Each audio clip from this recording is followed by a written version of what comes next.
आलो आहोत प्रियांका बर्वे हिच्या घरी. हे सगळे अवॉर्ड्स आपण बघतोच आहे आणि प्रियांका आणि अर्थातच सारंग दादा सगळ्या गणपतीची तयारी चालली आहे तिची. आणि यंदाचा बाप्पा तिच्यासाठी खास आहे कारण तिचं नवीन घर आहे आणि नव्या घरातलं आपल्या घरातला जो बाप्पा आहे तो तिच्यासाठी असणार आहे. प्रत्येक कलाकारासाठी हे सगळं करणं फार कठीण असतं कारण एकीकडे कार्यक्रम सुरू असतात, कॉन्सर्ट्स असतात आणि त्याच सणासुदीच्या दिवसात घरी थांबून हे सगळं करणं तिच्यासाठी देखील पर्वणी असू शकते. प्रियांका आपल्यासोबत आहेत. तुझं एबीपी माझामध्ये स्वागत आहे. माझ्या नवीन घरात स्वागत आहे. सगळं बघते, तयारी करते आहे. नवीन घरातला बाप्पा आलाय यंदा, काय वाटतंय नेमकं? खरं सांगू खूप छान वाटतंय. यावेळेला मी आणि सारंग आम्ही दोघंही खूप काय म्हणू खूप एक्साइटेड होतो कारण खाली म्हणजे आईबाबांकडे आमच्या घरी आम्ही दोघंही राहत होतो तिथे बाप्पा यायचा आणि यावर्षी आत्ता 4 महिन्यांपूर्वीच आमचं हे नवीन घर झालंय आणि यावर्षी आम्ही इथे पहिल्यांदा बाप्पा बसवलाय. त्यामुळे खूप जास्त उत्साह होता, एक्साइटमेंट होती आणि सारखे पाहुणे येत आहेत, आमचे मित्रमैत्रिणी येत आहेत. त्यामुळे रोज काही ना काहीतरी म्हणजे चाललंय, काय म्हणू सेलिब्रेशन चाललंय. खूपच उत्साहाचं वातावरण आहे. म्हणजे मला माझं लहानपण आठवतं आता जेव्हा आता युवान इथे बाप्पासाठी जी काय तयारी करत असतो, जी काही आरत्या म्हणत असतो, त्याचे मित्र येत असतात सगळे घरी.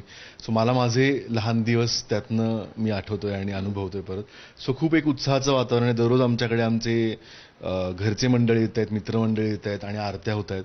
सो एक खरंच एक खूप प्रसन्नता आणि असं सगळं एक देऊन जाते हे गणपतीचं वातावरण असं वाटतं. प्रत्येक कलाकार जो घडतो तो अशा सणासुदीच्या दिवसात घरी गाऊन पाहुण्यांसमोर गाऊन असं सगळं घडत असतो आणि अर्थातच गणपतीत वेगवेगळे कार्यक्रम होतात. तुझ्या काय नेमक्या गणपतीच्या आठवणी आहेत? माझं सगळं बालपण पुण्यामध्ये सहकारनगर या एरियामध्ये गेलं जिथे माझ्या आईबाबांचं घर आहे आणि खूप उत्साह असायचा तेव्हा. गणपती म्हणजे गणेशोत्सव आला म्हटल्यानंतर आम्ही वर्गणी गोळा करण्यापासनं सगळं केलेलं आहे आणि आमचं मंडळ होतं कॉलनीमध्ये, तिथे आम्ही सगळे लहान मुलं वर्गणी गोळा करायचो. मग 10 दिवस वेगवेगळे कार्यक्रम काय असणार त्याची आखणी करायचो आणि त्याच्यामध्ये मी अक्षरशः नाटक लिहिण्यापासनं ते डिरेक्ट करण्यापर्यंत, त्याच्यामधला डान्स बसवण्यापर्यंत, त्याच्यामधल्या कविता गाणी लिहिण्यापासनं त्या कंपोज करण्यापर्यंत हे सगळ्या गोष्टी केलेल्या आहेत आणि वेगवेगळे खेळ घेतलेले आहेत. मग खुलजा सिमसिम नावाचा एक तेव्हा टीव्हीवर खूप फेमस एक शो यायचा, तोही आम्ही आमच्याकडे केलेला आहे आणि असे डब्यांमध्ये काय गिफ्ट तर उदबत्त्या वगैरे, बरोबर आन्सर दिलं की उदबत्ती मिळणार, असे छोटे छोटे गिफ्ट्स. सो ही सगळी धमाल मी माझ्या लहानपणी गणपतीत केलेली आहे. मला तर आठवतंय एके दिवशी आम्ही दमा मिराजदारांचं कथाकथन ठेवलं होतं. सो अशा खूप काय म्हणू आपली जी जडणघडण होते ती अशा सणांद्वारे होत असते आणि ते संस्कार त्या लहान वयात अशा प्रकारे होत असतात, हे आपल्याला नकळतपणे होत असतं. आणि हे सगळं तर ह्या सगळ्या गोष्टींमधनं मी या सगळ्या गोष्टी अनुभवल्या आहेत. त्यामुळे येस, गणपतीतनं कलाकार घडतो. तू कलाकार आहेस, म्हणजे कलेचा राजा किंवा कलाधिपती म्हटलं जातं गणपतीला. कलेच्या बाबतीत गणपती तुला कसं साथ दिली आहे? बाप्पा म्हणलं की एखादा कार्यक्रम असतो आणि गणपती बाप्पा मोरया म्हणून आपण सुरू करतो, असं सगळं कधी काही घडलंय का?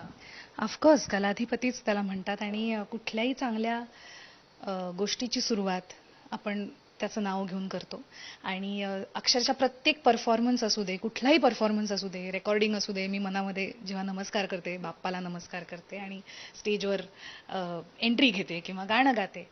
आणि लग्नानंतर आम्ही प्रियारंग प्रोजेक्ट हे यूट्यूब चॅनल सुरू केलं आणि म्हणलं पहिलं गाणं काय असावं त्या चॅनलवर, तर गणपतीचं अर्थातच. आणि महागणपतीम हे स्तोत्र आम्ही त्याच्यावर रिलीज केलं आणि त्या पहिल्याच गाण्याला आता जवळजवळ 10 मिलियन हिट्स होत आलेत. ते पहिल्याच गाणं म्हणजे बाप्पाचाच आशीर्वाद होता तो. गाणं आम्हाला गाऊन दाखवलं हे बरं आहे, सरोद त्याला वाजवायला. महागणपतिं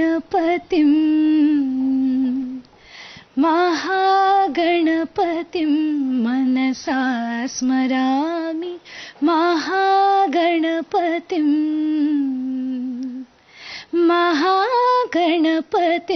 मनसा स्मरामि, वसिष्ठ वामदेवादिवन्दित महागणपतिम्.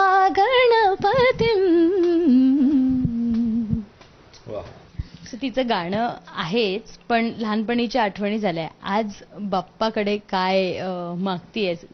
सगळ्या कलाकारांचं एक म्हणणं असतं की मला काहीतरी मिळावं, काहीतरी वेगळं करायला मिळावं, असं सगळ्या कलाकाराची इच्छा असते. तू मुघल आझम पर्यंतचे सगळे शो केले, म्हणजे नाट्यसंगीत काय केलं, नाटकं केली, संगीत नाटक केली, त्याच्यानंतर गझला तुमच्या सगळ्या ह्याच्यात आहेत, आणि अर्थातच मुघल आझमचा जो अनुभव आहे तो अप्रतिम आहे.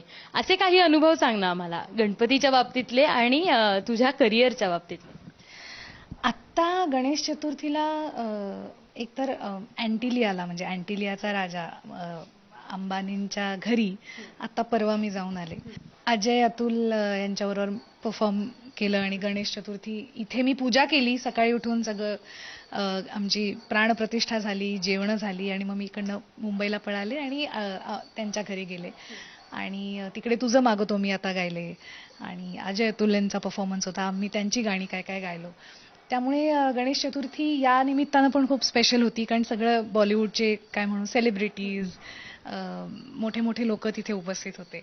आणि अजून एक गणेश उत्सवातली म्हणजे अजून एक स्पेशल गोष्ट म्हणजे शंकरजींच्या घरी आम्ही दरवर्षी जातो आणि गायला जातो. तिकडे सगळे भेटतात, रात्रभर आम्ही गातो आणि खूप मजा येते त्यांच्या घरी. सो या गणपतीतल्या काही विशेष गोष्टी. मोदकाचं काय असतं घरात? कोण मोदक करतं, कोण किती मोदक खातं? बापरे, मोदक वगैरे मला खरं सांगू का येत नाही. पहिल्या वर्षी मी केले ट्राय माझ्या सासूबाईंबरोबर. बाय द वे सारंगची आई खूप सुगरण आहे आणि तिला मी थोडासा हातभार लावायचा प्रयत्न करत असते. पण मोदक नाही, आम्ही मोदक मस्त ऑर्डर केले. 21 मोदकांचा नैवेद्य मी पहिल्या दिवशी बाप्पाला आमच्या दाखवला. आणि बाकी मात्र स्वयंपाकातली काय काय उसळ करणं, कोशिंबीर आणि अशा छोट्या छोट्या गोष्टी मी केल्या. सगळं केलं. मोदक बाहेर आणले पण बाकी सगळं मी केलंय. तिच्याच काय आवडतं खायला? तिच्याचं सगळंच आवडतं. ती जेव्हा आणि ती करते, मला आश्चर्याचं वाटतं की जेव्हा ती असते तेव्हा ती स्वतःहूनच करत बसते काही ना काहीतरी. पण ती भाज्या पण खूप चांगल्या करते, ती पोहे चांगले करते, ती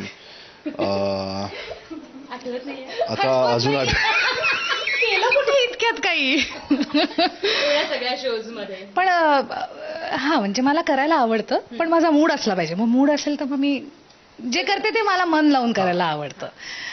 गाण्याचंही होत नाही, पण गाणं रोज असतं, खाणं करणं रोज होत नाही. सगळे सणासुदीचे दिवस असतात, खायला भरपूर गोष्टी असते. काय काय पथ्य पाळते? पथ्य पाळणं म्हणजे तेलकट तुपकट खाणं टाळते, तिखट खाणं टाळते आणि थंडगार खाणं टाळते. पण आता सध्या अशा दिवसांमध्ये हे सगळं पाळणं फार मुश्किल आहे. त्यामुळे मी पण फुल ऑन काय म्हणू मस्त गोड खातीये आणि करंजा, समोसे हे सगळंच तेलकटही खातीये आणि कधी कधी ते मानसिक सुद्धा असतं थोडंफार. सो आता तशी पथ्य पाळणं मी कमी केलंय. आता मी जास्त एन्जॉय करते, जे काय मला हवंय ते खाऊन मोकळी होते. आता शोज झाले, अँटिलियावर शो झाला, त्या शोच्या काही आठवणी सांग ना आम्हाला, कारण ते सगळ्यांसाठीचं, सगळ्या सेलिब्रिटी समोर गायचं होतं आणि अंबानींच्या घरी अर्थात गायचं. मागच्या वेळेला जेव्हा मी अंबानींच्या घरी गायले होते तेव्हा आशाताई तिथे उपस्थित होत्या आणि गणराज रंगी हे गाणं मी लता दीदींचं गायले होते. आणि नंतर त्यांनी मला अशी खूण केली, त्यांनी मला बोलवून घेतलं कडेला आणि त्याच्यानंतर त्या म्हणल्या, 7 वर्षांपूर्वींची गोष्ट आहे, की काय नाव तुझं? तर मी म्हटलं प्रियांका बर्वे. खूप छान गातेस आणि ती दीदीनी गायलेलं हे गाणं खूप अवघड आहे आणि ती जी तान आहे ती गाणं तर खूप अवघड आहे, पण खूप छान गायलीस. सो असा खूप छान आशीर्वाद त्यांचा मला मिळाला. मग आम्ही सेल्फी काढला, त्यांनी मला नंबर दिला त्यांचा. सो ही एक खूप स्पेशल आठवण काही वर्षांनी. नक्की. आणि आत्ता माझ्या प्रियारंग प्रोजेक्ट हे आमचं यूट्यूब चॅनल जे आहे त्याच्यावर मी प्रियांकाज प्लेलिस्ट म्हणून एक नवीन म्युझिक सिरीज घेऊन आली आहे, ज्याचा 4था सीझन आता चालू आहे आणि त्याच्यावर मी गणराज रंगी आत्ताच रिलीज केलं आणि त्याला खूप सुंदर सगळ्या गाण्यांना प्रतिसाद मिळतोय.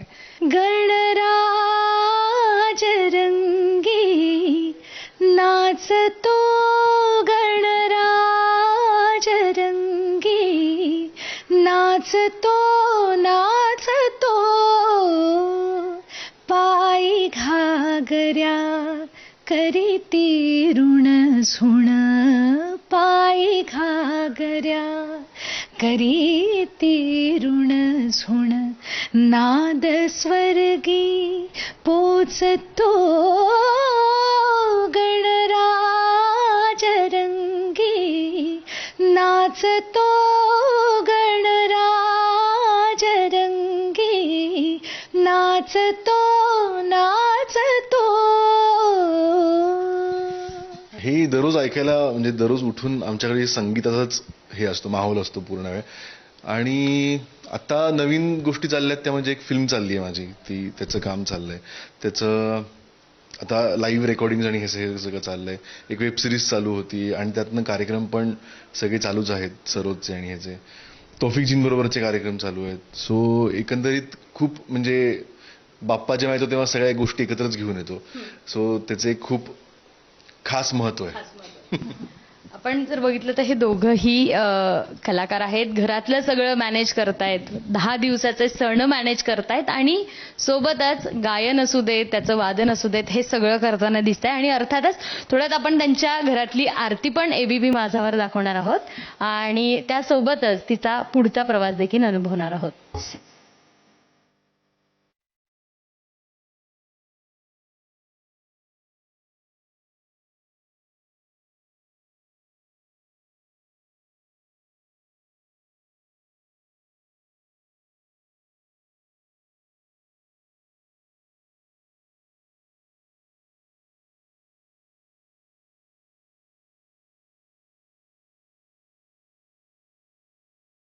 आरती झाली आहे, अत्यंत मंगलमय वातावरण त्यांच्या घरात आणि त्यांचं सगळं प्रियंकाचं कुटुंब आपल्यासोबत आहे. काय नेमकं यंदा मागितलंय बाप्पाकडे? अरे बापरे, सारखं सारखं काय मागायचं देवाकडे असं वाटतं.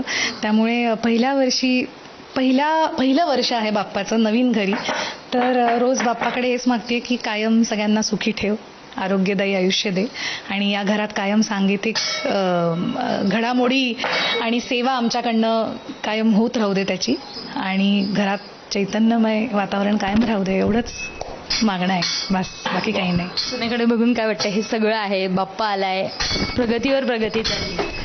खूप छान प्रगती करतायत सुनबाई, तर खूपच जोरात आहेत आणि खूप छान वाटतंय त्याच्यामुळे.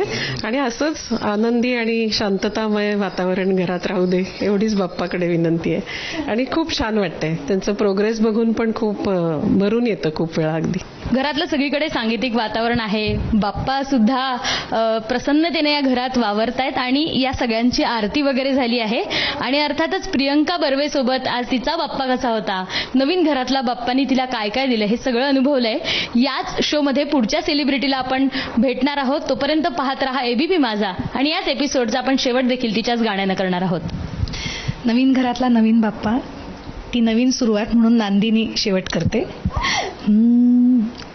पंचतुंड नररुंड मालधर, पंचतुंड नररुंड मालधर, पार्वतीश आधी नमितो, पार्वतीश आधी नमितो, विघ्नवर्गनग भग्न कराया, विघ्नवर्गनग भग्न कराया, विघ्नेश्वर गणपती मगतो, विघ्नेश्वर गणपती मगतो, पंचतुंड नररुंड मालधर, ईश्वराचा लेश मिळे तरी,